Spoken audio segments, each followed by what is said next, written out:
Good evening. I'm thankful for the opportunity to speak tonight.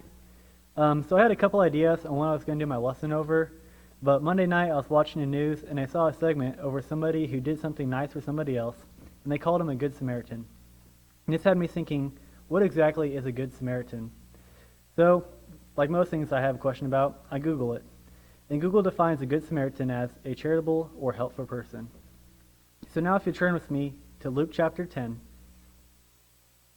in Luke chapter 10, starting in verse 30, it says, And Jesus answering said, A certain man went down from Jerusalem to Jericho and fell among thieves, which stripped him of his raiment and wounded him and departed, leaving him half dead.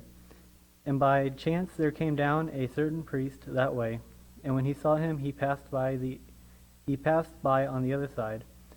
And likewise a Levite, when he was at the place, came and looked on him, and passed by on the other side. But a certain Samaritan, as he journeyed, came where he was, and when he saw him, he had compassion on him, and he went to him and bound up his wounds, pouring in oil and wine, setting him on his own breast, and brought him to an inn, and took care of him.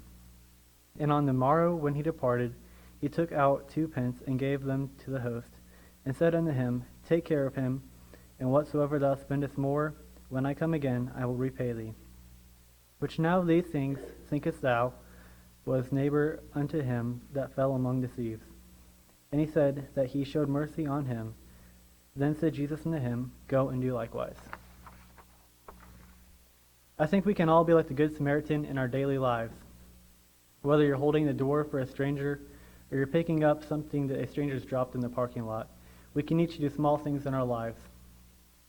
If we live our lives being kind and doing the right thing, people will see Christ in us. In Matthew chapter 5, verse 16, it says, Let your light so shine before men, that they may see your good works and glorify your Father which is in heaven. We are commanded to let our light shine and not be afraid to be an example of Christ. I challenge you and I challenge myself to be a good Christian example in our daily lives, because people will see. If you have any needs, please come forward as we stand and sing.